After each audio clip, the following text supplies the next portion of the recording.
आस ते मैं ऐसे आस ते मैं महफिलां सजावां मैं महफिलां सजावां कदी ते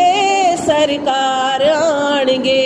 ऐसे आस ते मैं महफिलां सजावां मैं महफिलां सजावां कदी ते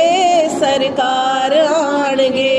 ऐसे आस ते मैं नाता सुनावां मैं नाता सुनावां कदी ते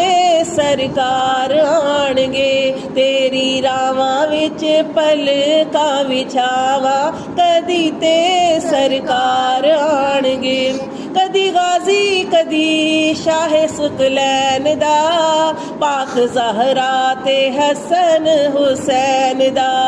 पाक ज़हरा ते हसन हुसैन दा एडे सोहणे सोहणे वार